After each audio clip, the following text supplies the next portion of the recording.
사람 때문에 힘들지만 사람 덕분에 살아가는 삶. 살아보니 관계가 가장 어렵다는 생각, 요즘 들어 더 자주 드시지 않나요? 쇼펜하우어는 대부분의 고통이 사람에게서 온다고 했고, 플라톤은 우리는 사람을 통해 완성된다고 말했습니다. 두 철학자의 말 사이에서 우리는 길을 잃지만 그 사이에 삶의 지혜가 숨어 있습니다. 나이가 들수록 말 한마디가 더 크게 들리고 누군가의 행동이 오래 마음에 남습니다. 젊을 때는 흘려보냈던 말들도 지금은 마음 깊숙이 파고듭니다.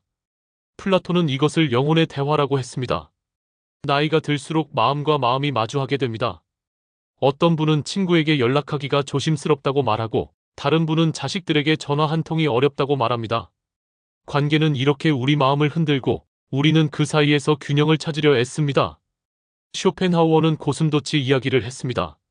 너무 가까우면 아프고 너무 멀면 외롭다는 말입니다. 사람도 마찬가지라. 기대가 크면 상처도 그만큼 커집니다. 자식이 오겠지 기대했는데 연락이 없을 때, 친구가 어려울 때, 외면할 때 우리는 배신을 느낍니다. 그러고는 이렇게 말하죠. 차라리 아무도 안 만나고 싶다고. 하지만 쇼펜하우어는 적당한 거리를 유지하면 서로를 따뜻하게 할 수 있다고 말했습니다. 요즘 연락이 끊긴 사람들이 많아졌나요? 그런 관계가 정리되면 마음이 가벼워지기도 합니다. 억지로 붙잡지 않아도 되는 관계를 내려놓을 때 비로소 평온이 찾아옵니다. 그렇다면 혼자 살면 될까요? 사람 때문에 힘들다면 만나지 않으면 될까요? 여기서 플라톤의 말이 다시 다가옵니다. 우리는 혼자서는 완전하지 않다는 말입니다. 진짜 친구는 영혼의 거울이라고 했습니다. 누군가와 대화할 때 우리는 나를 다시 보게 됩니다. 오랜 친구와 대화를 나눈 날, 묘하게 마음이 정리되는 이유가 여기에 있습니다. 누군가 해결해주지 않았는데도 가볍게 나누는 말 속에서 마음이 쉬어갑니다. 한 부부는 오래 함께 살다 보니 요즘 들어 서로를 더 들어주게 됐다고 말합니다. 플라톤이 말한 영혼의 대화란 설득도 판단도 없이 있는 그대로 바라보는 것입니다. 진짜 관계는 나를 바꾸려 하지 않고 약한 모습도 조용히 감싸줍니다. 그런 사람이 딱 한 명만 있어도 우리는 삶을 견딜 힘이 생깁니다. 그렇다면 어떻게 살아야 할까요? 거리두기와 교감 중 무엇을 선택해야 할까요? 답은 둘 다입니다. 두 철학은 결국 같은 지점을 향합니다. 거리두기는 무관심이 아니라 집착하지 않는 사랑이며, 교감은 매달림이 아니라 존중입니다. 나이가 들수록 관계는 숫자가 아니라 깊이가 되고, 자주 연락하지 않아도 마음이 닿는 사람이 소중해집니다. 어떤 관계는 내려놓아야 하고, 어떤 관계는 정성껏 지켜야 합니다. 만날 때마다 마음이 무거운 사람이 있다면 그 관계는 놓아도 괜찮습니다. 그것은 냉정함이 아니라 내 영혼을 지키는 지혜입니다. 반대로 나를 더 좋은 사람으로 만드는 관계는 끝까지 품고 가야 할 보물입니다. 이제는 눈치를 보며 살 나이가 아닙니다. 억지로 웃는 만남도 내려놓아도 됩니다. 대신 마음을 나눌 한 사람에게 집중하십시오. 어려울 때 손잡아줄 사람 한 명이면 충분합니다. 쇼펜하우어는 행복은 버리는 데서 시작된다고 했고, 플라톤은 사랑은 영혼을 완전하게 한다고 했습니다. 불완전한 나를 받아주는 관계 속에서 우리는 조금씩 완전해져 갑니다. 사람 때문에 힘들지만 사람 덕분에 살아갑니다. 이 모순 같은 진실 속에서 우리는 균형을 잡습니다. 너무 가까워도 깨지고, 너무 멀어도 의미가 사라집니다. 적당한 거리와 진실한 대화가 있을 때 관계는 우리의 축복이 됩니다. 내 마음을 지키면서 나를 빛나게 하는 사람과 걸어가십시오. 그것이 인생 후반부의 지혜이고 영혼을 쉬게 하는 길입니다. 인생 후반부의 관계는 영혼의 쉼표가 되어야 합니다. 사람이 제일 무섭다는 말을 종종 듣습니다. 평생을 버텨온 분들도 말년에 사람 때문에 더 아프다고 합니다. 쇼펜하우어는 왜 우리의 고통이 사람에게서 오는지 평생 고민했고, 그 답은 냉정하지만 정확합니다. 관계의 진실을 마주하는 일은 불편할 수 있습니다. 하지만 진실을 보면 비로소 자유에 가까워집니다. 쇼펜하우어는 인간은 이기적이라고 말했습니다. 여기서 말하는 이기심은 악이 아니라 본성입니다. 모든 사람은 자신을 중심으로 세상을 보고 자신의 고통을 먼저 느낍니다. 내가 힘들어도 상대는 자신의 고통부터 보며 내가 준 사랑도 자신이 받은 만큼만 기억합니다. 이것이 관계에서 첫 번째 고통입니다. 우리는 이해받길 바라지만 상대도 똑같은 마음입니다. 어머니는 자식을 위해 모든 걸 바쳤다고 말하고, 남편은 가족을 위해 일했는데 인정받지 못했다고 말합니다.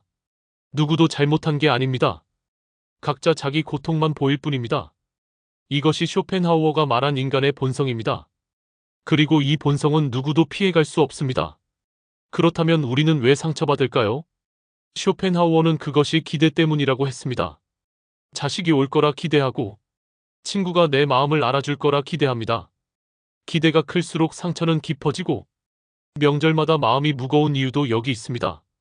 기대하지 않았는데 연락이 오면 고맙고 기대하지 않았는데 찾아오면 더 따뜻합니다. 어떤 어르신은 이제 자식에게 기대하지 않는다며 그랬더니 마음이 편해졌다고 말했습니다. 쇼펜하우어가 말하는 자유는 바로 이겁니다. 기대를 내려놓는 순간 마음이 가벼워집니다. 기대보다 더 무서운 것이 있습니다.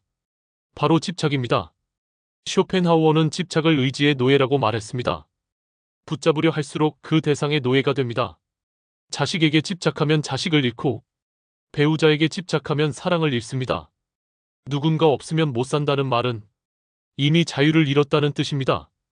사랑한다고 믿었지만 사실은 두려움에 집착했던 사례도 많습니다. 집착은 사랑이 아니라 불안의 그림자입니다. 그리고 사람을 질식시키기 때문에 관계를 깨뜨립니다. 쇼펜하우어는 한 발 물러서야 오래 간다고 했습니다. 관계는 붙잡을수록 무너지고 놓을수록 편안해집니다. 고슴도치의 딜레마도 같은 이야기입니다. 너무 가까우면 가시에 찔리고 너무 멀면 추위에 떨게 됩니다. 사람도 똑같습니다. 너무 가까우면 상처받고 너무 멀면 외로워집니다. 부부가 작은 일로 싸우는 것도 너무 가까워서 모든 단점이 보이기 때문입니다. 하지만 거리가 멀어지면 대화도 사라지고 관계도 흐려집니다. 잘 지내는 노년 부부를 보면 각자의 시간을 존중하며 적당한 거리를 둡니다. 필요할 때는 곁에 있어주지만 서로를 지나치게 붙잡지 않습니다. 이것이 오래가는 관계의 비밀이며 쇼펜하우어가 말한 지혜입니다. 쇼펜하우어는 세 가지를 말했습니다. 기대를 버리고 집착을 놓고 거리를 유지하라는 말입니다. 사람은 쉽게 변하지 않으며 기대를 내려놓아야 있는 그대로 받아들입니다. 누구에게도 매달리지 말고 서로를 소유하려 하지 말아야 합니다. 너무 가까워서 상처받지 말고 너무 멀어져서 외롭지도 않도록 하십시오. 어떤 어르신은 만나고 싶을 때만 만난다며 그게 더 관계를 오래간다고 말했습니다. 억지로 관계를 붙잡지 않고 흐르는 대로 두는 것이 평온의 시작입니다. 쇼펜하우어의 말은 냉정하게 들릴 수 있습니다. 사람을 믿지 말라는 말처럼 느껴질 수도 있습니다. 하지만 그는 이렇게 말하고 싶었습니다. 이제는 더 아프지 말라는 뜻이었습니다. 평생 남을 위해 살았으니 이제는 자신을 위해 살아도 된다는 뜻입니다. 누구의 기대에도 맞출 필요 없고 누구의 눈치를 볼 필요도 없습니다. 진짜 평온은 외부가 아니라 내 안에서 시작된다고 했습니다. 누군가가 나를 행복하게 하길 기다리지 말고 내가 나에게 평온을 허락해야 합니다. 조금씩 혼자 있는 시간을 즐기다 보면 고독과 외로움은 다르다는 것을 알게 됩니다. 혼자 있어도 괜찮아지고 누구에게도 기대하지 않아도 편안해집니다. 관계의 고통은 피할 수 없지만 그 고통을 줄일 수는 있습니다. 기대를 내려놓고 집착을 놓아주고 적절한 거리를 유지하면 관계는 가벼워집니다. 불필요한 인연은 줄어들고 진짜 인연만 남게 됩니다. 나 자신과의 관계가 회복되면 다른 모든 관계도 편안해집니다. 쇼펜하우어는 말했습니다. 당신 자신과 평화롭게 지내는 법이 모든 관계의 시작이라고. 오늘 당신은 누구에게 기대하고 있나요? 오늘 당신은 무엇을 붙잡고 있나요? 그것을 잠시 내려놓는 순간 마음은 훨씬 자유로워집니다. 고통은 피할 수 없지만 평온은 선택할 수 있습니다. 요즘 말하기가 조심스러워졌다는 말을 자주 듣습니다. 젊을 때는 하고 싶은 말 다 하며 살았지만 나이가 들수록 말 한마디가 무거워집니다. 플라톤은 이미 알고 있었습니다. 말은 단순한 소리가 아니라 영혼과 영혼이 만나는 통로라는 사실을요. 나이가 들수록 우리가 조심스러워지는 이유는 이제 말의 진짜 무게를 알게 되었기 때문입니다. 오늘은 플라톤이 평생 탐구한 대화의 철학을 따라 나이가 들수록 왜 말 한마디가 깊어지는지 살펴보려 합니다. 그리고 진정한 대화가 우리 삶을 어떻게 바꾸는지도 함께 생각해 보려 합니다. 플라톤은 젊은 시절 스승 소크라테스를 만났습니다. 소크라테스는 화려한 연설가가 아니라 조용히 사람들과 대화하던 사람이었습니다. 그는 거창한 연설을 하지 않았지만 그와 대화한 사람들의 삶은 조금씩 달라졌습니다. 사람들은 자신이 누구인지, 무엇을 모르는지, 어떻게 살아야 하는지 깨닫기 시작했습니다. 플라톤은 물었습니다. 대체 대화에 무슨 힘이 있기에 영혼을 움직이는가? 그가 내린 결론은 이렇습니다. 진정한 대화는 영혼의 거울이라는 것입니다. 거울 앞에 서면 내 얼굴이 보이듯 진정한 대화를 나누면 내 영혼이 보입니다. 내가 무엇을 원하는지, 무엇을 두려워하는지, 무엇에 집착하는지가 대화 속에서 드러납니다. 혼자서는 볼 수 없었던 나를 누군가와의 대화를 통해 비로소 마주하게 됩니다. 나이가 들수록 이런 경험이 자주 찾아옵니다. 오랜만에 친구와 이야기를 나누고 나면 마음이 묘하게 정리됩니다. 상대가 정답을 알려준 것도 아닌데 그냥 들어주었을 뿐인데 마음속 짐이 가벼워집니다. 이것이 플라톤이 말한 대화의 힘입니다. 좋은 대화는 해답을 주기보다 스스로 답을 찾게 도와줍니다. 대화는 거울처럼 나를 비춰주어 이미 내 안에 있던 진실을 알아차리게 합니다. 그렇다면 왜 나이가 들수록 말 한마디가 더 깊어질까요? 젊었을 때 우리의 말은 훨씬 가벼웠습니다.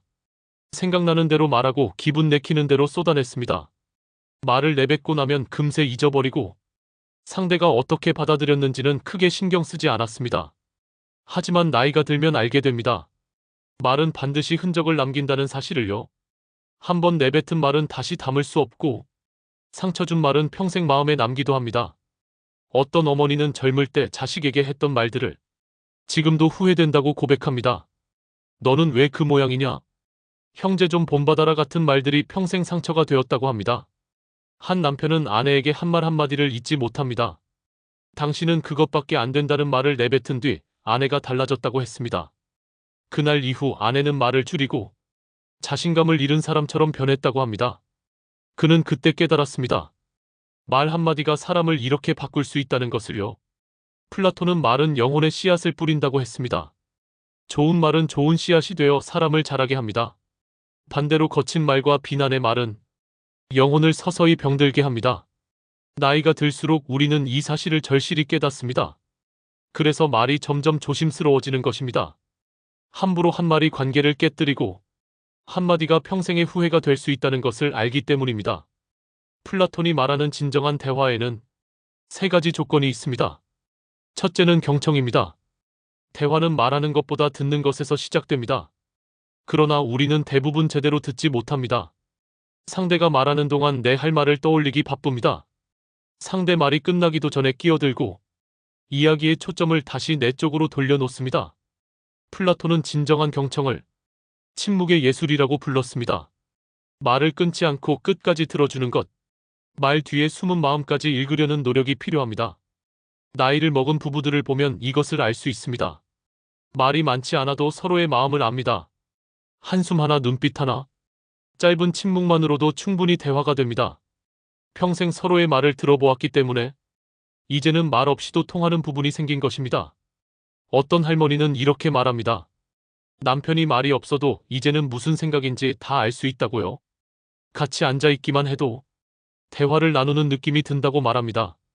이것이 플라톤이 말한 영혼의 대화입니다. 말이 많다고 대화가 되는 것은 아닙니다.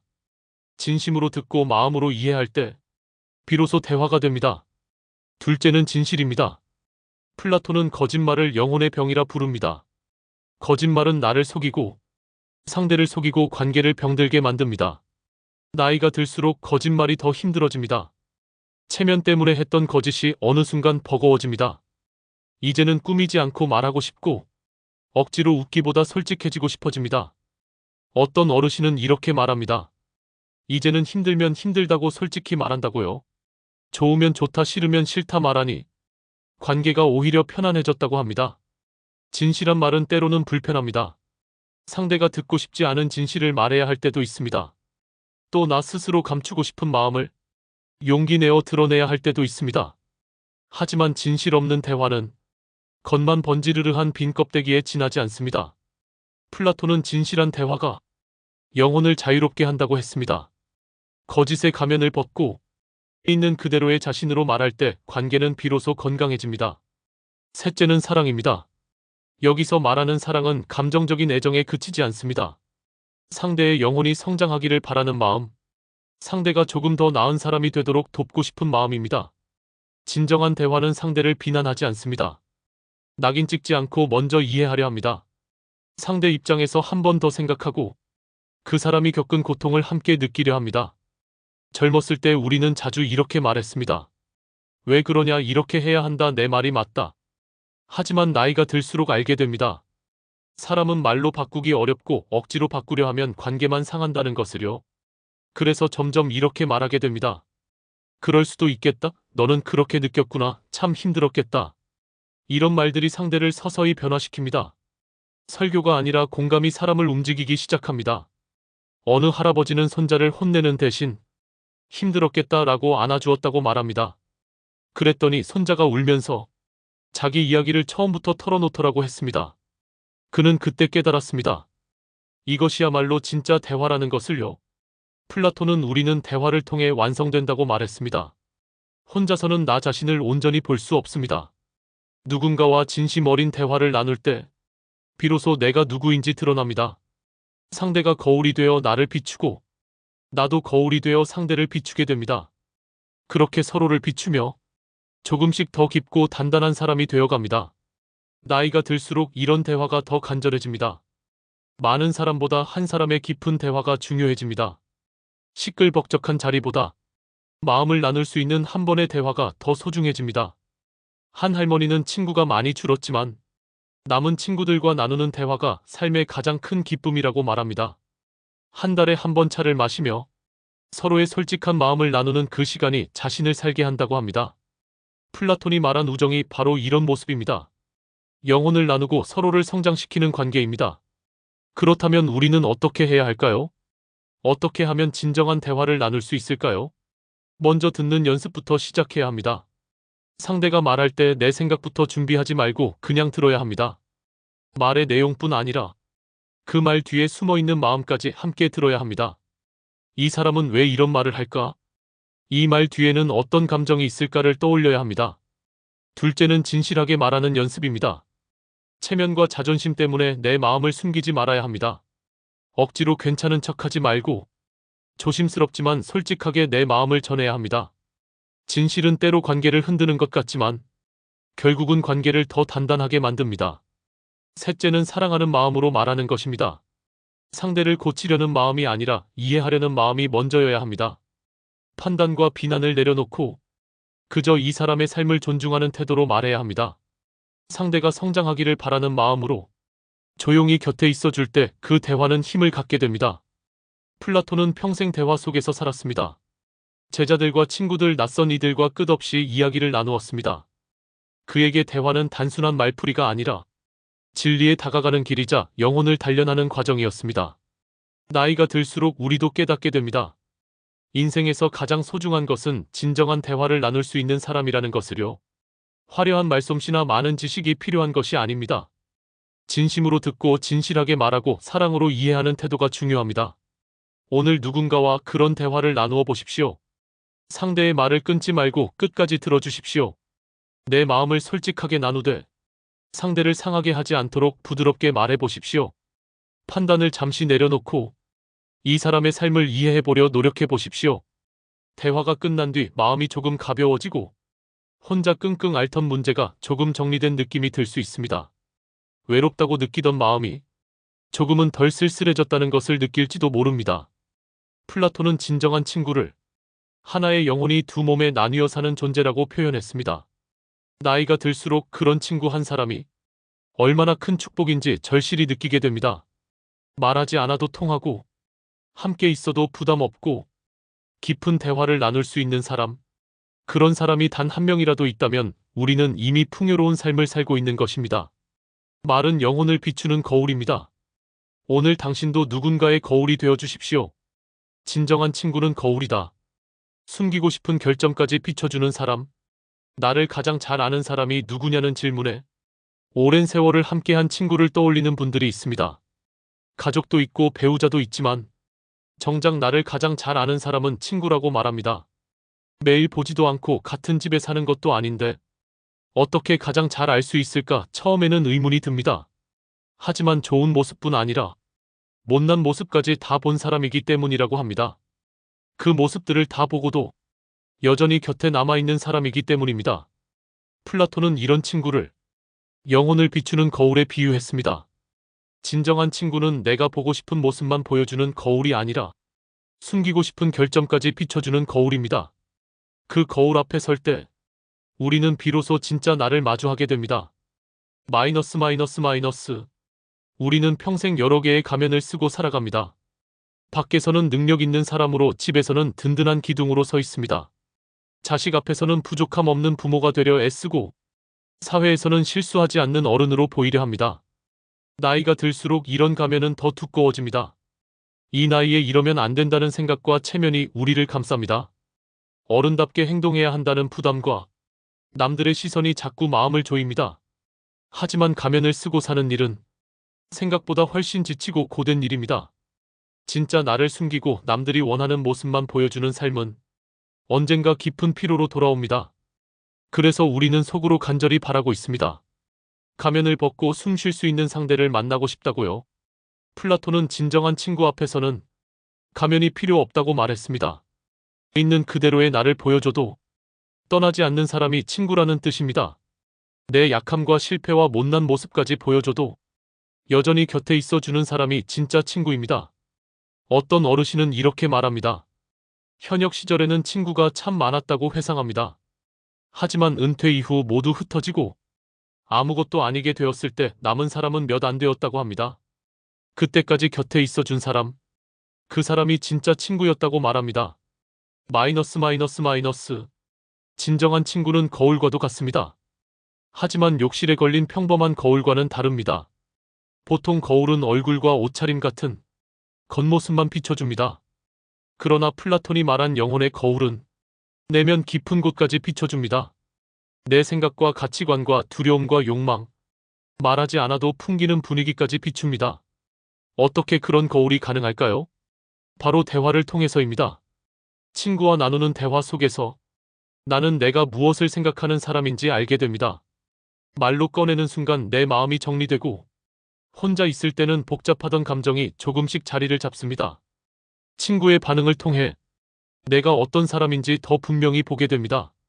친구가 놀라면 내가 심했음을 깨닫고, 공감해주면 나만 그런 것이 아니란 걸 느낍니다. 조언을 들으면 다른 방향으로 생각해 볼 수 있게 됩니다. 어떤 할머니는 이렇게 말합니다. 친구와 이야기하다 보면 내가 왜 그랬는지 알게 된다고요. 혼자 생각할 때는 모르던 마음을 대화를 통해 비로소 알아차리게 된다고 합니다. 친구가 내 마음을 비춰주는 거울이 되어 그 안에 숨어있던 진짜 나를 보여주는 것입니다. 마이너스 마이너스 마이너스. 하지만 진정한 거울은 좋은 모습만 비추지는 않습니다.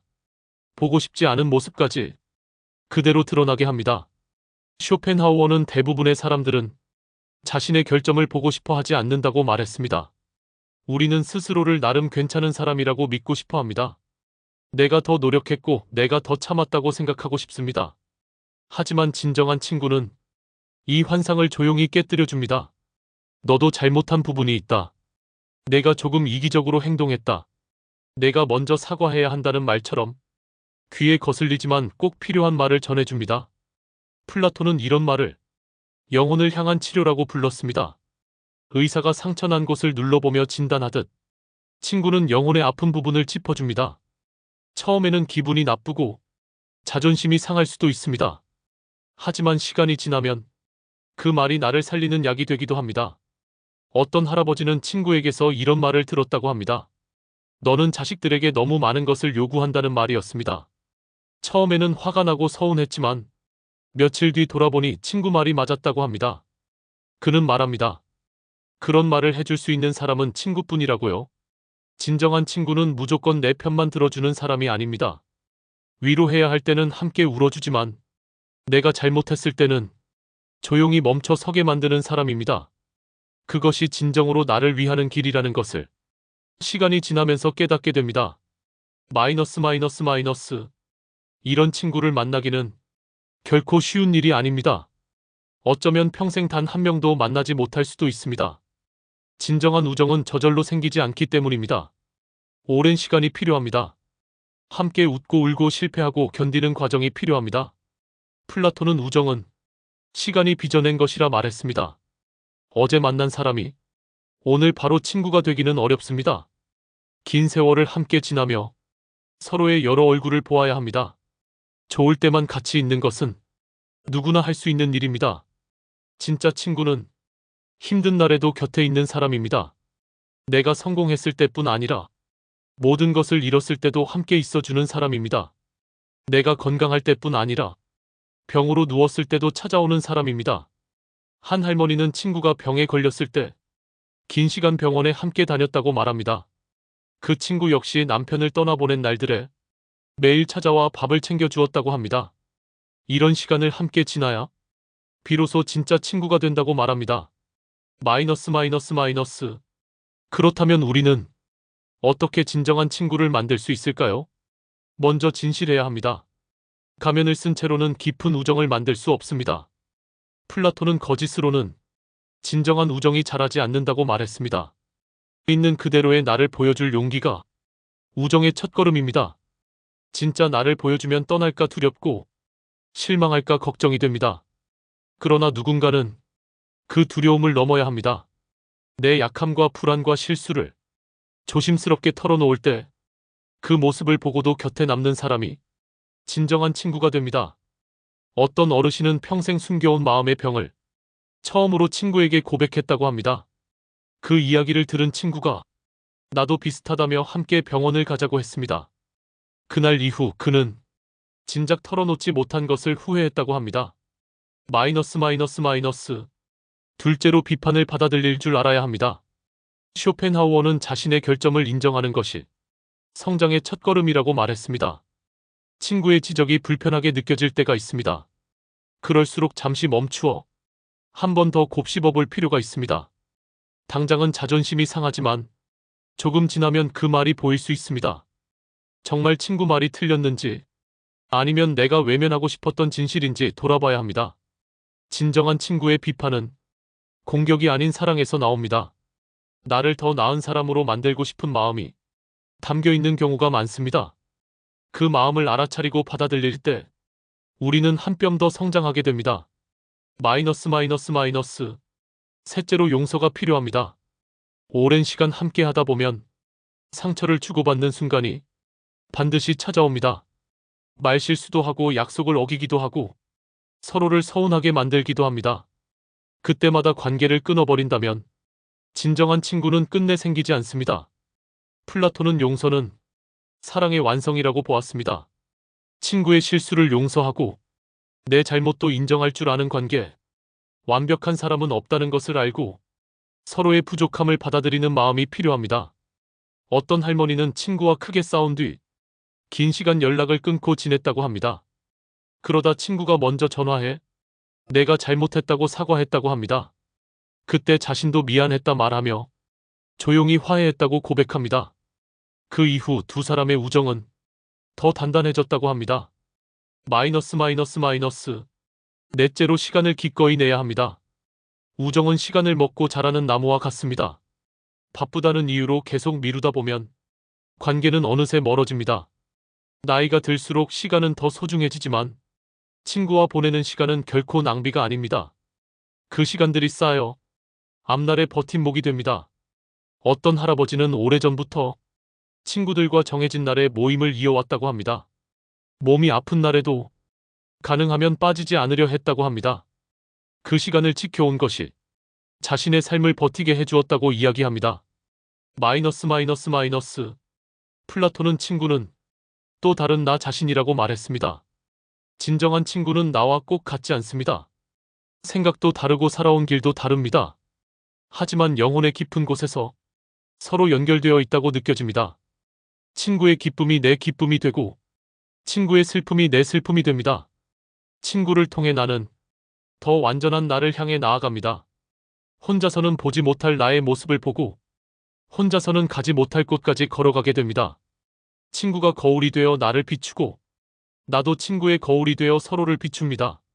나이가 들수록 이런 친구가 더 간절해집니다. 많은 인맥과 화려한 관계는 점점 의미를 잃습니다. 진짜 나를 알고 못난 모습까지 받아주며 불편한 진실도 말해줄 수 있는 사람, 그런 친구 한 사람만 있어도 우리는 충분히 풍요롭습니다. 마이너스 마이너스 마이너스. 오늘 당신의 친구들을 조용히 떠올려 보십시오.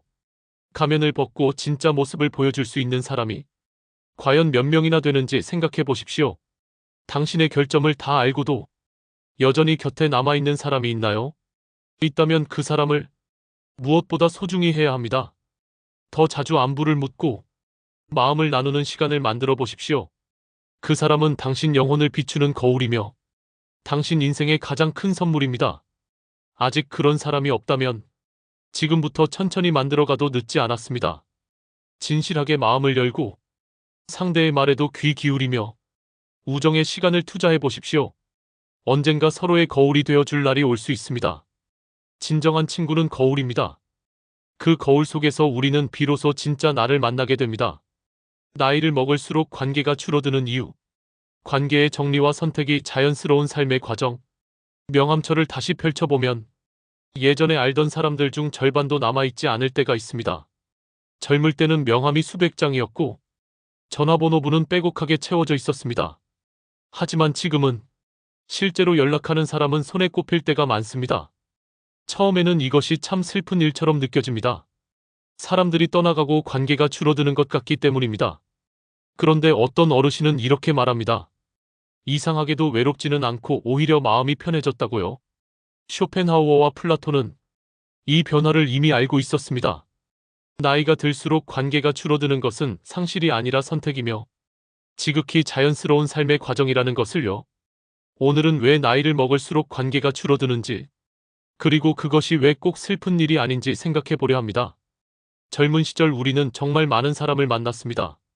학교 친구, 직장 동료, 동네 이웃, 취미 모임, 각종 친목 모임까지 이어졌습니다. 주말마다 약속이 있었고 전화기는 하루에도 여러 번 울렸습니다. 사람들과 어울리는 시간이 삶의 큰 부분을 차지했습니다. 왜 그렇게 많은 사람을 필요로 했을까요? 쇼펜하우어는 이렇게 말합니다. 젊을 때 우리는 외부에서 자신을 증명해야 한다고 믿는다고요. 능력을 보여주기 위해, 인맥을 쌓기 위해, 외롭지 않기 위해 사람을 찾았습니다. 넓은 인맥이 성공의 증거처럼 느껴지고 많은 친구가 인기의 기준처럼 느껴졌습니다. 하지만 나이를 먹으면서 서서히 깨닫게 됩니다. 관계의 숫자가 그리 중요한 것이 아니라는 사실을요. 1000명을 알아도 진심을 나눌 사람이 없으면 외롭고 단 한 명이라도 진심이 통하면 충분하다는 것을 알게 됩니다. 어떤 할머니는 이렇게 말합니다. 젊을 때는 모임마다 다 나갔다고 회상합니다. 뒤처질까봐 억지로 참석했지만 지금 돌아보면 그 시간에 정말 소중한 사람과 깊은 이야기를 나누는 편이 훨씬 더 좋았을 것 같다고 고백합니다. 나이가 들수록 관계가 줄어드는 첫 번째 이유는 우리의 에너지가 한정되어 있기 때문입니다. 젊었을 때는 낮에 일하고 저녁에 약속을 잡고 주말 내내 누군가를 만나도 버틸 수 있었습니다. 하지만 나이가 들면 이야기가 달라집니다. 한번 외출하면 하루 에너지를 다 쓰기도 합니다. 사람이 많은 자리에 다녀오고 나면 며칠씩 피곤해지기도 합니다. 플라톤은 지혜로운 사람은 자신의 에너지를 낭비하지 않는다고 말했습니다. 나이가 들수록 우리는 점점 더 선택하게 됩니다. 의미 없는 만남에는 에너지를 쓰지 않게 됩니다. 대신 정말 소중한 사람과 조용히 시간을 보내는 쪽을 택하게 됩니다. 어떤 할아버지는 이렇게 말합니다. 요즘은 큰 동창회에는 거의 나가지 않는다고요. 다녀오면 몸이 축 나서 집에서 이틀은 쉬어야 한다고 말합니다. 그래서 이제는 시끄러운 자리를 줄이고 가까운 친구 한 사람과 차 한 잔을 나누는 쪽을 선택한다고 합니다. 이것은 게으름이 아니라 한정된 에너지를 지키려는 지혜입니다. 두 번째 이유는 우리의 가치관이 점점 분명해지기 때문입니다. 젊었을 때는 모든 것이 다 중요해 보였습니다. 회사에서의 성과, 사회적 지위, 남들의 평가가 눈에 들어왔습니다. 언젠가 도움이 될지 모른다는 생각에 많은 관계를 억지로 이어가기도 했습니다. 하지만 나이를 먹으면 무엇이 정말 중요한지 천천히 드러나기 시작합니다. 쇼펜하우어는 평온이 최고의 가치라고 말했습니다. 출세도 명예도 재산도 결국 마음의 평온만큼 소중하지는 않습니다. 그래서 우리는 관계를 바라보는 기준을 바꾸기 시작합니다. 이 사람이 나의 평온을 돕는 사람인지 살펴보게 됩니다. 만나고 나면 마음이 가벼워지는지 아니면 이상하게 무거워지는지 돌아보게 됩니다. 한 할머니는 이런 이야기를 들려줍니다. 만날 때마다 자랑만 늘어놓는 친구가 있었다고요. 남편이 얼마나 잘 나가는지, 자식이 얼마나 성공했는지 계속 말하는 사람입니다. 처음에는 참고 들어주었지만 만나고 나면 항상 내가 작아지는 기분이 들었다고 합니다. 그래서 어느 순간 굳이 계속 만나지 않기로 결정했다고 합니다. 이것은 냉정함이 아닙니다.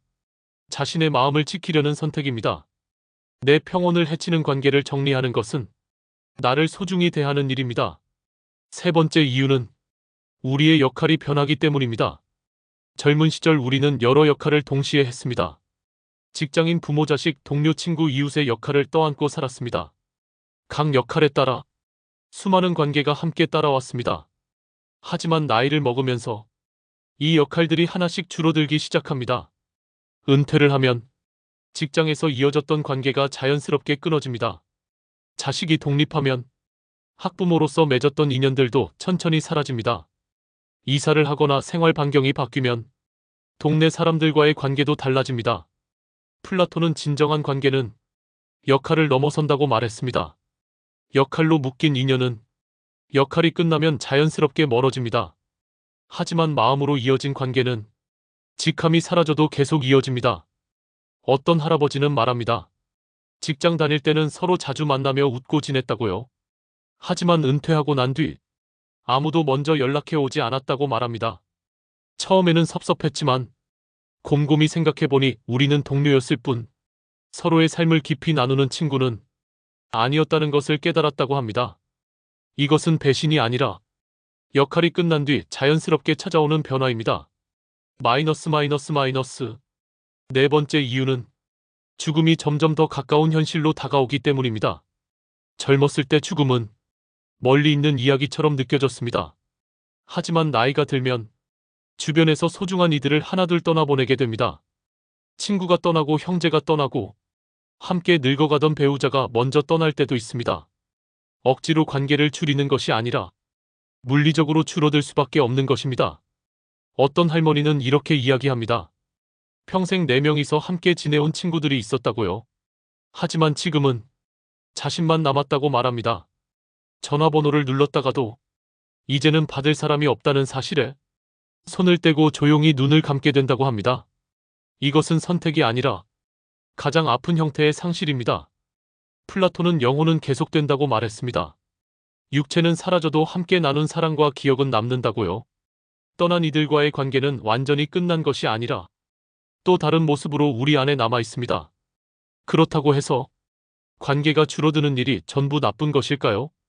쇼펜하우어는 질이 양을 이긴다고 말합니다.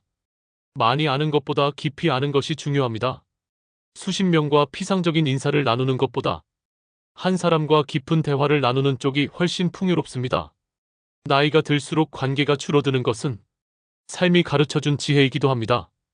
의미 없는 관계를 정리하고 정말 소중한 관계를 선택하는 과정입니다. 에너지를 넓게 흩어 쓰지 않고 깊게 모으는 방향으로 나아가는 것입니다. 어떤 할아버지는 말합니다. 예전에는 명함이 아주 두꺼운 5권이었다고요. 지금은 진짜 친구가 몇 명 안 남았지만 그 몇 명 덕분에 더 풍요롭게 느껴진다고 합니다. 플라톤도 진정한 우정은 숫자가 아니라 깊이라고 강조합니다. 많은 사람을 알고 있다고 해서 마음이 덜 외로운 것은 아닙니다. 마음을 나눌 수 있는 사람이 단 몇 명이라도 있다면 이미 충분합니다. 마이너스. 그렇다면 우리는 어떻게 관계를 정리해야 할까요? 먼저 죄책감을 내려놓아야 합니다. 관계가 끊어질 때 우리는 종종 나를 탓합니다. 내가 먼저 연락했어야 했나? 내가 더 잘했어야 했나 스스로를 책망합니다. 하지만 모든 관계를 평생 안고 갈 의무는 없습니다. 쇼펜하우어는 떠나갈 관계는 담담히 보내라고 조언합니다. 억지로 모든 사람을 붙잡으려 할 필요는 없습니다. 자연스럽게 멀어지는 관계에는 그만한 이유가 있습니다. 둘째로 선택적이 되어야 합니다. 모든 사람과 좋은 관계를 유지하는 것은 불가능합니다. 시간도 에너지도 우리의 마음도 한계가 있기 때문입니다. 그래서 우리는 누구와 시간을 보낼지 스스로 골라야 합니다. 플라톤은 영혼을 성장시키는 관계를 선택하라고 말합니다. 만나고 나면 더 나은 내가 되고 싶은 사람, 함께 있으면 마음이 편안해지는 사람, 진심을 털어놓아도 괜찮은 사람에게 우리의 시간을 쓰는 것이 좋습니다. 셋째로 깊이를 추구해야 합니다. 관계의 숫자를 늘리려 애쓰지 않아도 괜찮습니다. 대신 남아있는 사람들과의 관계를 더 깊게 만들어가면 됩니다. 자주 만나고 서로의 이야기를 진심으로 나누고 함께 시간을 보내는 가운데 관계의 뿌리가 깊어집니다. 쇼펜하우어는 평생 진정한 친구는 몇 명이면 충분하다고 말했습니다. 그 몇 명이야말로 인생의 가장 소중한 자산입니다. 마이너스. 넷째로 혼자 있는 시간을 두려워하지 말아야 합니다. 관계가 줄어들수록 혼자 있는 시간이 늘어납니다. 처음에는 공허하게 느껴질 수 있지만 점차 이것이 선물임을 깨닫게 됩니다. 고독은 외로움과 다릅니다. 고독은 나 자신과 함께 있는 시간입니다. 플라톤은 자기 자신과 평화로운 사람만이 타인과도 평화롭게 지낼 수 있다고 말했습니다. 혼자 있는 시간을 통해 나는 어떤 사람인지 천천히 알아갑니다. 나를 돌보고 나를 위로하고 나를 사랑하는 법을 배우게 됩니다. 어떤 할머니는 이렇게 말합니다. 예전에는 혼자가 되면 외로워서 텔레비전만 틀어놓았다고요. 하지만 요즘은 책을 읽고 음악을 들으며 조용한 시간을 즐긴다고 말합니다. 혼자 있지만 덜 외롭고 오히려 평온이 찾아왔다는 고백입니다. 관계가 줄어드는 것은 단순한 상실이 아닙니다. 정리이고 선택이며 성숙으로 가는 과정입니다. 나이가 들수록 우리는 알게 됩니다. 모든 관계를 끌어안고 갈 필요는 없다는 것을요. 의미 없는 관계를 붙들고 있는 것이 오히려 더 큰 부담이 될 수 있다는 것도요. 정말 중요한 것은 숫자가 아니라 깊이라는 사실을 받아들이게 됩니다. 쇼펜하우어와 플라톤은 이렇게 말하는 것 같습니다. 적게 갖되 깊게 가져라. 관계에도 이 원칙이 똑같이 적용된다고요. 적은 수의 사람들과 깊이 연결된 삶, 자주 보지 않아도 서로를 믿을 수 있는 사이, 말이 없어도 편안한 관계가 단 한 사람이라도 있다면 우리는 이미 충분히 풍요롭습니다. 마이너스. 오늘 당신의 전화번호를 조용히 한번 떠올려 보십시오. 오랫동안 연락하지 않은 사람들을 떠올리며 괜히 죄책감에 빠지지 않아도 괜찮습니다. 억지로 모든 인연을 되살리려 애쓰지 않아도 됩니다. 대신 지금 떠올려도 따뜻함이 느껴지는 사람 한 명에게 가볍게 안부를 전해보십시오. 요즘 어떻게 지내냐는 짧은 한 문장만으로도 충분합니다. 그 한 번의 진심이 수많은 형식적인 만남보다 더 깊은 의미를 줄 수 있습니다. 관계는 숫자가 아니라 깊이입니다. 나이가 들수록 관계가 줄어드는 것은 자연스러운 흐름입니다. 두려워하지 말고 오히려 그 흐름을 받아들여도 좋습니다. 진정한 풍요는 많이 가진 것이 아니라 꼭 필요한 것만을 품고 사는 데서 옵니다. 오해와 갈등을 대하는 성숙한 방식. 상처를 피하려 하지 말고 상처에 눌리지 않는 법. 이제는 오해를 받아도 굳이 변명하지 않는다고 말하는 어르신들이 있습니다. 젊었을 때는 오해를 참지 못하고 서둘러 해명하고 설명하려 애썼습니다. 하지만 나이를 먹을수록 오해와 갈등을 대하는 태도도 함께 변해갑니다. 시간이 지나면 저절로 풀리는 오해가 있고 가만히 두어야 정리되는 갈등도 있다는 것을 알게 됩니다. 쇼펜하우어는 인간관계에서 갈등은 결코 피할 수 없는 것이라고 말했습니다. 생각도 다르고 기대도 다르고 이해관계도 다르기 때문에 마찰은 자연스럽게 생깁니다. 플라톤은 한 걸음 더 나아가 갈등을 통해 영혼이 성장한다고 보았습니다. 갈등이 없는 관계가 좋은 것이 아니라 갈등을 어떻게 지나가는지가 중요하다고 말합니다. 젊었을 때 우리는 오해를 두려워하며 살았습니다. 누군가 나를 오해한다는 말을 들으면 가만히 있을 수가 없었습니다. 당장 달려가서 해명하고 내 입장을 끝까지 설명해야 마음이 놓였습니다. 나는 그런 사람이 아니라고 오해라고 말하며 상대를 설득하려 했습니다. 쇼펜하우어는 젊을수록 타인의 평가에 매달린다고 말했습니다. 남들이 나를 어떻게 보는지가 마치 내 가치 전체를 결정하는 것처럼 느껴졌습니다. 그래서 오해받는 일이 견딜 수 없을 만큼 두렵게 느껴졌습니다. 그러나 나이가 들면서 우리는 서서히 깨닫게 됩니다. 모든 오해를 다 풀 수는 없다는 것과 사실은 풀 필요조차 없는 오해도 많다는 것을요. 어떤 할아버지는 이렇게 말합니다.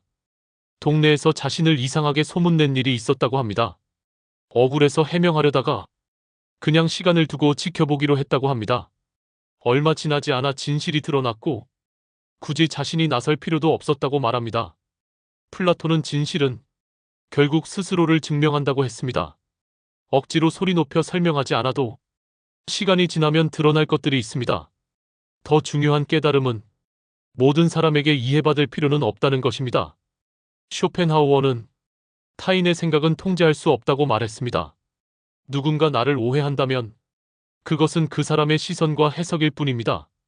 아무리 설명해도 보고 싶은 대로만 보는 사람도 있습니다. 그럴 때 우리가 할 수 있는 일은 억지로 바꾸려 애쓰기보다 내려놓는 것입니다. 이 사람이 나를 이렇게 보는구나.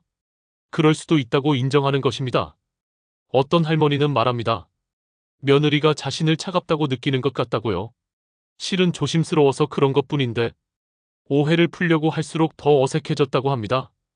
그래서 이제는 굳이 해명하려 하지 않는다고 말합니다. 내가 아는 내 마음이 분명하다면 그것으로 충분하다고 생각하기로 했다고 합니다. 플라톤은 이런 상태를 내적인 평온이라고 불렀습니다. 모든 사람에게 이해받지 못해도 스스로를 이해할 수 있다면 괜찮다는 태도입니다. 나를 아는 사람은 알고 모르는 사람은 그냥 모른 채 두는 것. 이것이 오해를 대하는 성숙한 방식 중 하나입니다. 갈등에 대한 태도도 나이가 들수록 달라집니다. 젊었을 때는 갈등이 생기면 그날 안에 반드시 해결해야 속이 풀렸습니다. 사과를 받고 싶고 내가 옳다는 것을 확인받고 싶었습니다. 하지만 살다 보면 당장 풀리지 않는 갈등이 훨씬 많다는 것을 알게 됩니다. 어떤 갈등은 시간이 흘러야만 조금씩 가라앉습니다. 어떤 문제는 평생 완전히 합의에 이르지 못할 수도 있습니다. 쇼펜하우어는 모든 갈등을 해결할 수는 없다고 했습니다. 사람마다 살아온 환경이 다르고 생각의 뿌리도 전혀 다르기 때문입니다. 그 깊은 차이를 말 몇 마디로 맞추려 하면 더 큰 상처가 날 수 있습니다. 어떤 할아버지는 아내와 정치 이야기만 나오면 싸운다고 말합니다. 50년을 함께 살았지만 그 주제만 나오면 지금도 의견이 전혀 맞지 않습니다. 예전에는 끝까지 설득하려 했지만 이제는 그 주제를 아예 피한다고 말합니다. 그 편이 서로를 위해 훨씬 평화로운 선택이라는 것을 알게 되었기 때문입니다. 이것은 회피가 아니라 바꿀 수 없는 차이를 인정하는 지혜입니다. 플라톤은 서로 다른 음이 어울려 하나의 화음을 만들 때 조화가 생긴다고 말했습니다. 모든 의견이 같아야 좋은 관계가 되는 것은 아닙니다. 다름을 인정하면서도 함께 살아갈 수 있는 거리를 찾는 것. 그것이 성숙한 관계의 모습입니다. 이제 상처에 대해 생각해 보려 합니다. 젊었을 때 우리는 상처받지 않으려고 애썼습니다. 상처받을 만한 상황을 피하고 조심하고 눈치를 보며 관계를 만들곤 했습니다. 한 번 상처를 받으면 오래 붙잡고 원망하면서 시간을 보낼 때도 많았습니다. 그러나 쇼펜하우어는 상처는 피할 수 없는 것이라고 말합니다. 사람과 함께 사는 이상 우리는 언젠가 반드시 상처를 주고받게 됩니다. 아무리 조심해도 말 한마디에 마음이 다칠 수 있습니다. 중요한 것은 상처를 없애는 것이 아니라 상처를 대하는 태도를 바꾸는 일입니다. 나이가 들수록 우리는 상처에 눌리지 않는 법을 배워갑니다. 상처가 있어도 그것이 나를 무너뜨리게 두지 않는 법입니다. 어떤 할머니는 이렇게 말합니다. 자식에게 서운했던 말이 많다고 고백합니다. 그 말들이 여전히 마음 한쪽을 찌르는 것처럼 아플 때도 있다고 합니다. 하지만 이제는 그 상처가 내 인생 전체는 아니라고 말합니다. 아픈 기억이긴 하지만 나를 끝내 쓰러뜨리는 힘은 아니라고 말합니다. 플라톤은 영혼은 상처보다 크다고 말했습니다. 우리가 상처에만 시선을 두면 그 상처가 전부인 것처럼 느껴집니다. 하지만 삶 전체를 바라보면 상처는 그중 한 조각일 뿐입니다. 그렇다면 성숙하게 상처를 대하는 방법은 무엇일까요? 첫째는 상처를 있는 그대로 인정하는 것입니다. 아픈데 괜찮다고 말하면 그 고통은 마음속에 더 깊이 숨습니다. 별일 아니라며 넘기려 하지만 실제로는 오래 남아 우리를 괴롭힙니다. 쇼펜하우어는 고통을 직시하라고 말했습니다. 나는 지금 상처받았다고 솔직히 인정하는 것이 첫걸음입니다. 어떤 할아버지는 친구에게 배신당했을 때 처음에는 아무렇지 않은 척했다고 말합니다. 하지만 밤마다 생각이 떠올라 잠을 이루지 못했다고 고백합니다. 결국 스스로에게 나는 많이 아프다고 말해 주었을 때 오히려 마음이 조금씩 풀리기 시작했다고 합니다. 둘째는 상처에 시간을 허락하는 것입니다. 상처는 오늘 생기고 내일 사라지지 않습니다. 억지로 빨리 잊으려 하면 더 마음속을 휘저어 놓을 수 있습니다. 플라톤은 모든 것에는 때가 있다고 했습니다. 상처에도 자연스럽게 아물어가는 시간이 필요합니다. 어떤 할머니는 남편의 배신을 알고 오랜 시간 눈물로 지냈다고 말합니다. 주변에서 빨리 잊으라고 용서하라고 말할 때마다 더 힘들었다고 합니다. 하지만 충분히 울고 충분히 슬퍼하는 시간을 지나면서 조금씩 마음의 무게가 가벼워지는 날이 찾아왔다고 말합니다. 억지로 용서하는 것이 아니라 시간 속에서 상처가 조금씩 옅어지는 것입니다. 셋째는 상처를 배움으로 바꾸는 일입니다. 쇼펜하우어는 고통은 스승이라고 말했습니다. 우리가 겪은 아픔 속에는 반드시 배울 점이 숨어 있습니다. 어떤 사람을 멀리해야 하는지, 어떤 상황을 조심해야 하는지 깨닫게 됩니다. 상처를 단지 원망으로만 붙잡고 있으면 그 고통은 우리를 계속 괴롭힙니다. 하지만 거기서 배움을 얻어내면 동일한 상처를 반복하지 않는 힘이 됩니다. 어떤 할아버지는 동업자가 돈을 들고 사라졌던 일을 떠올립니다. 오래도록 원망하며 지냈지만 어느 순간 스스로에게 물어보았다고 합니다. 이 일을 통해 내가 배운 것은 무엇인가? 그 질문을 던지자 답이 보이기 시작했습니다. 사람을 너무 쉽게 믿었고 계약을 너무 가볍게 생각했다는 것을 알게 되었습니다.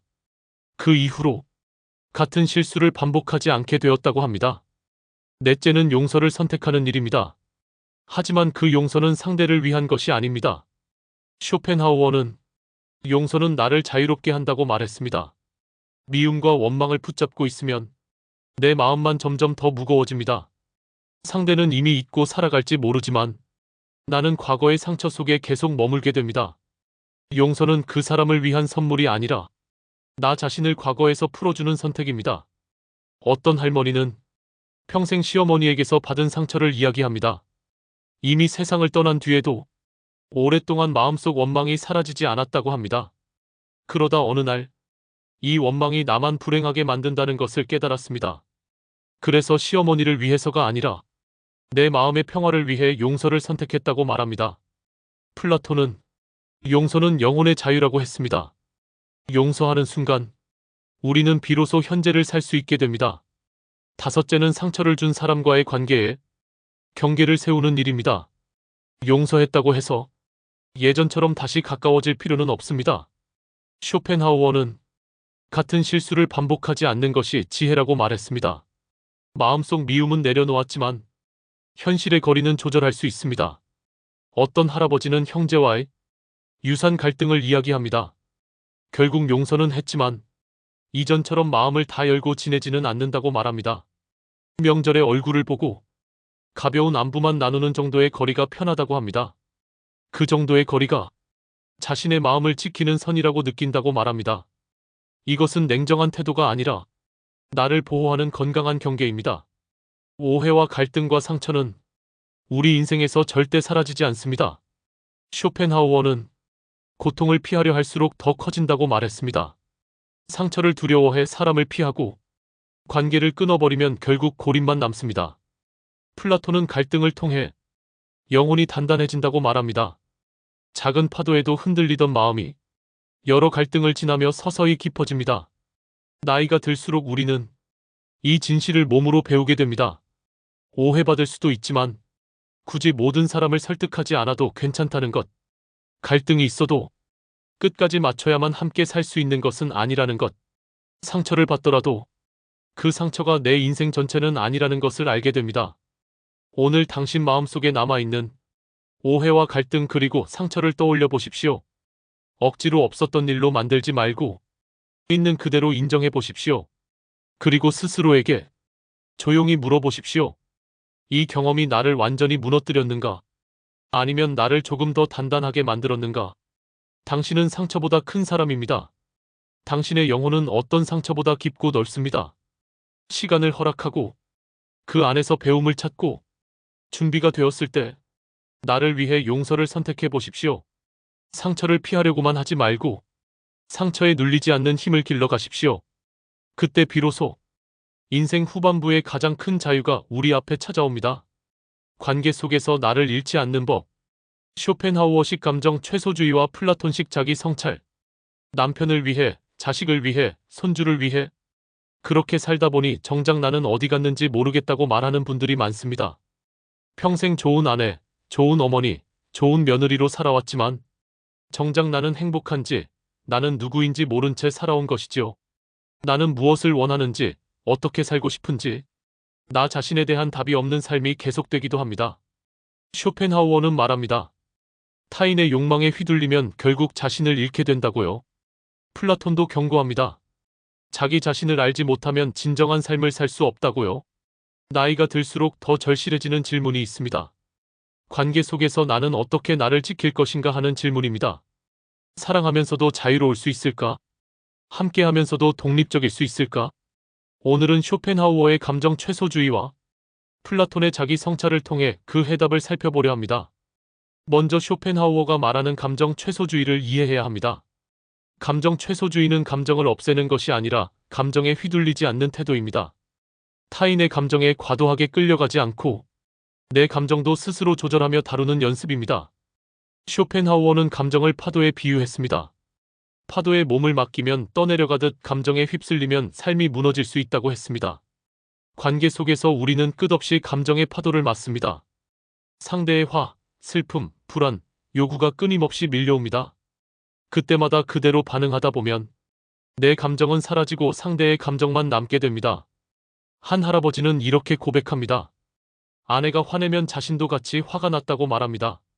아내가 우울해지면 덩달아 같이 우울해졌고 결국 자신의 감정이 무엇인지 알 수 없었다고 합니다. 언제나 아내의 감정에 끌려다니며 자신의 기분과 상태는 뒷전이었기 때문입니다. 이것이 감정의 전염입니다. 상대의 감정이 내 감정처럼 되어버리는 상태입니다. 상대가 짜증내면 나도 괜히 예민해지고 상대가 불안하면 나도 괜히 마음이 불안해집니다. 결국 나는 내 감정의 주인이 아니라 상대 감정의 부속품처럼 살아가게 됩니다. 감정 최소주의는 이 악순환에서 벗어나는 연습입니다. 상대의 감정을 인정하되 거기에 휘둘리지 않는 태도입니다. 상대가 화났다고 해서 나까지 똑같이 화를 낼 필요는 없습니다. 상대가 슬프다고 해서 같이 무너질 필요도 없습니다. 한 할머니는 이렇게 말합니다. 며느리가 짜증을 낼 때 예전에는 자신도 같이 상처를 받았다고요. 지금은 이렇게 생각한다고 합니다. 저 사람도 많이 힘들겠구나 하고 나를 달래며 한 걸음 물러선다고요. 그러면 내 마음까지 같이 망가뜨릴 필요가 없어진다고 말합니다. 그렇다면 어떻게 해야 감정에 덜 휘둘릴 수 있을까요? 쇼펜하우어는 몇 가지 태도를 제안합니다. 첫째, 심리적 거리를 두는 것입니다.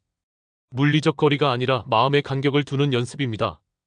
저 사람은 저렇게 느끼고 있구나 하고 인정하되 나는 다르게 느낄 수 있다는 것을 기억하는 것입니다. 특히 가족 사이에서는 더 어렵습니다. 자식이 힘들어하면 같이 무너지고 싶은 마음이 듭니다. 배우자가 아프면 내가 대신 아파주고 싶은 마음이 앞서기도 합니다. 하지만 적당한 거리를 만들어야 내가 무너지지 않고 오히려 더 도울 수 있습니다. 어느 할아버지는 손자가 시험에 떨어졌을 때를 떠올립니다. 예전 같았으면 손자와 함께 며칠을 우울해했을 거라고 말합니다. 하지만 이번에는 생각을 바꾸었다고 합니다. 얘가 많이 힘들겠지만 내가 같이 무너지면 더 의지가 안 되겠다고요.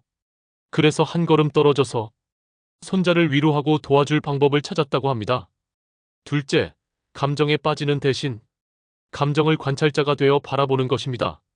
쇼펜하우어는 말합니다. 감정 속으로 뛰어들지 말고 감정을 바라보라고요. 화를 내는 대신 지금 내가 화가 나고 있구나 하고 알아차리는 것입니다. 나는 지금 무엇 때문에 자극을 받았는지, 왜 이렇게 기분이 상하는지 스스로에게 묻는 것입니다. 이런 태도를 메타인지라고 부르기도 합니다.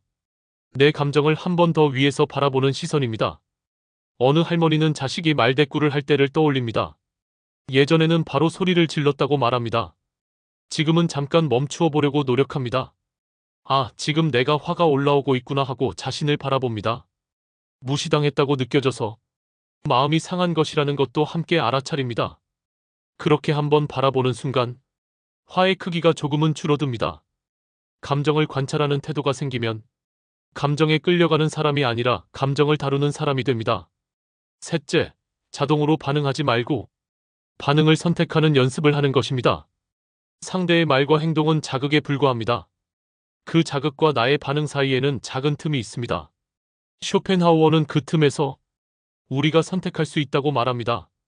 상대가 큰 소리로 말한다고 해서 나도 자동으로 큰 소리로 대응할 필요는 없습니다. 상대가 부탁한다고 해서 무조건 들어줘야 하는 것도 아닙니다. 잠깐 숨을 고르고 나는 어떻게 반응하고 싶은지 스스로에게 묻는 것입니다. 어느 할아버지는 예전에는 아내가 부탁하는 일이라면 싫어도 다 들어줬다고 고백합니다. 거절하면 사랑하지 않는 것 같고 미안한 마음이 들어서 항상 자기 욕구를 뒤로 미뤘다고 합니다. 지금은 잠시 멈추고 생각합니다. 이 일을 정말 내가 해야 하는지, 지금 내 힘으로 가능한지 점검합니다. 하고 싶지 않을 때는 정중하게 거절하는 연습도 한다고 말합니다. 처음엔 어색했지만 이제는 아내도 그의 솔직함을 이해해 준다고 합니다. 이것이 감정 최소주의의 핵심입니다. 자극에 끌려가는 자동 반응이 아니라 의식적인 선택을 하는 것. 하지만 감정 최소주의만으로는 충분하지 않습니다. 여기에 플라톤의 자기 성찰이 더해질 때 비로소 균형이 잡힙니다. 플라톤은 끊임없이 너 자신을 알라는 말을 강조했습니다. 관계 속에서 나를 잃지 않으려면 먼저 내가 누구인지 알아야 합니다. 나는 무엇을 좋아하고 무엇이 싫은 사람인지 알아야 합니다. 나는 무엇을 두려워하고 무엇을 소중히 여기는지 알아야 합니다. 이것을 모르면 타인의 욕망과 기대가 곧 나의 삶이 되어버립니다. 어느 할머니는 평생 남편이 원하는 것, 자식이 원하는 것만 생각하며 살았다고 말합니다. 정작 자신은 무엇을 좋아하는지, 무엇을 하고 싶은지 한 번도 깊이 생각해보지 못했다고 합니다. 70이 넘어서야 비로소 나는 뭘 하고 싶지 하고 자신에게 물어보았다고 합니다. 그때 떠오른 것이 그림을 그리고 싶다는 마음이었다고 합니다. 지금은 매주 그림 교실에 다니며 뒤늦게나마 자신의 시간을 누리고 있다고 말합니다. 자기 성찰은 이렇게 나에게로 돌아오는 시간에서 시작됩니다. 플라톤은 자기 성찰을 위해 몇 가지 방법을 이야기합니다. 첫째, 혼자 있는 시간을 조금이라도 반드시 확보하는 것입니다. 관계 속에만 있으면 나 자신을 잃기 쉽습니다. 아무도 없는 자리에서 나와 마주하는 고요한 시간이 필요합니다. 플라톤은 고독을 영혼의 양식이라고 표현했습니다. 고독 속에서 나는 누군가의 부모도 배우자도 아닌 있는 그대로의 나와 만납니다. 어느 할아버지는 매일 아침 혼자 산책하는 시간을 정해 두었다고 말합니다. 그 시간만큼은 가족도 일도 내려놓고 그저 자신과 대화하는 시간이라고 합니다. 그때 하루를 돌아보고 마음의 속도를 천천히 낮출 수 있다고 말합니다. 하루 중 잠깐이라도 혼자 숨을 고르는 시간이 있다면 관계 속에서도 나를 잃지 않을 힘이 조금씩 자라납니다. 둘째, 스스로에게 질문을 던지는 것입니다. 플라톤은 좋은 질문이 영혼을 깨운다고 믿었습니다. 나는 왜 이렇게 행동했을까? 나는 지금 행복한가? 나는 누구의 인생을 살고 있는가? 나는 어떤 사람이 되고 싶은가? 처음에는 대답이 잘 떠오르지 않을 수 있습니다. 하지만 질문을 멈추지 않는 것 자체가 자기 성찰입니다. 어느 할머니는 매일 밤 일기를 쓰기 시작했다고 말합니다. 오늘 나는 어땠는지, 무엇이 기뻤고 무엇이 서운했는지 적어 내려갑니다. 처음에는 적을 말이 없어 몇 줄 쓰고 끝났지만 시간이 지날수록 달라졌다고 합니다. 글 속에 반복되는 마음들을 보며 비로소 자신이 무엇을 좋아하고 무엇에 상처받는 사람인지 보이기 시작했다고 합니다. 셋째, 내 삶의 기준이 되는 가치들을 분명히 정하는 것입니다. 쇼펜하우어는 자신의 가치를 명확히 해야 흔들리지 않는다고 말했습니다. 나에게 가장 중요한 것은 평온인지, 사랑인지 자유인지 성장인지 스스로에게 물어보아야 합니다. 무엇이 가장 우선인지 알게 되면 관계 속 선택이 훨씬 쉬워집니다. 어느 할아버지는 말합니다. 이제는 내 삶에서 가장 중요한 가치는 평온이라고요. 그 사실을 깨닫고 난 뒤 선택이 훨씬 명확해졌다고 합니다. 이 일이 내 평온을 지켜주는지 아니면 깨뜨리는지 기준으로 보고 결정합니다. 평온을 심하게 해치는 일이라면 가족이 부탁하는 일이라도 정중히 거절한다고 말합니다. 플라톤은 가치 있는 삶을 살고 싶다면 먼저 무엇이 가치 있는지 알아야 한다고 했습니다.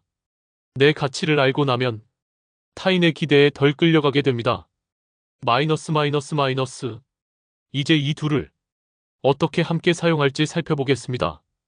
감정 최소주의는 관계의 바깥에서 상대와 나 사이의 감정거리를 조절하는 기술입니다. 자기 성찰은 나의 안쪽에서 내가 누구인지 무엇을 원하는지 알아가는 과정입니다. 한 할머니는 이런 방식으로 관계 속에서 자신을 지키고 있다고 말합니다. 자식이 무엇을 부탁할 때 먼저 감정적으로 반응하지 않으려 한다고 합니다. 죄책감이나 불안감에 끌려가지 않도록 잠깐 숨을 고른다고 말합니다. 그 다음 조용히 자신에게 묻습니다. 나는 이 부탁을 들어주고 싶은가? 지금 내 힘으로 가능한가? 그리고 마지막에 나에게 맞는 선택을 조심스럽게 말로 표현합니다. 들어주고 싶을 때는 기꺼이 돕고 힘들 때는 미안하지만 어렵다고 솔직하게 말합니다. 이것이 사랑하면서도 자신을 잃지 않는 태도입니다. 쇼펜하우어는 말합니다. 자신을 잃으면 결국 모든 것을 잃는다고요. 관계를 위해 나를 끝없이 희생하다 보면 언젠가 마음속에서 깊은 허무와 분노가 올라옵니다. 그때는 관계도 이미 많이 상해 있는 경우가 많습니다. 플라톤은 이렇게 말합니다. 자기 자신과 조화로운 사람만이 타인과도 조화롭게 지낼 수 있다고요. 나를 모르고 나를 돌보지 않는 사람은 결국 타인에게도 건강한 사랑을 주기 어렵습니다. 나이가 들수록 우리는 깨닫습니다. 관계는 나를 버리는 대가로 얻는 것이 아니라는 사실을요. 나를 지키면서 사랑하는 법을 배우는 것이 진짜 성숙한 관계의 모습입니다. 나를 알고 나를 존중하고 나를 돌보면서 동시에 상대도 존중하고 돌보는 균형이 필요합니다. 오늘 당신은 관계 속에서 나를 잘 지키고 있나요? 잠시 멈추어 조용히 자신에게 물어보십시오. 나는 지금 행복한가? 나는 내가 원하는 방향으로 살고 있는가? 나는 타인의 기대에 맞추어 살고 있는가? 아니면 내가 정한 가치에 따라 살고 있는가? 정직하게 대답해보고 필요하다면 조금씩 방향을 조정해 보십시오. 감정적으로 휩쓸리지 않고 의식적으로 반응을 선택해 보십시오. 하루 중 잠깐이라도 혼자 있는 시간을 만들고 나에게 질문을 던지며 내 마음을 살펴보십시오. 관계는 소중합니다. 하지만 그보다 더 소중한 것은 나 자신입니다. 나를 잃으면서까지 지켜야 할 관계는 사실 어느 것도 없습니다. 쇼펜하우어와 플라톤은 조용히 같은 말을 건넵니다. 너 자신을 알고 너 자신을 지키라고 말입니다. 그때 비로소 진짜 관계의 시작점에 설 수 있습니다. 관계 속에서 나를 잃지 마십시오. 나를 지킬 때 비로소 진정한 사랑과 연결이 시작됩니다.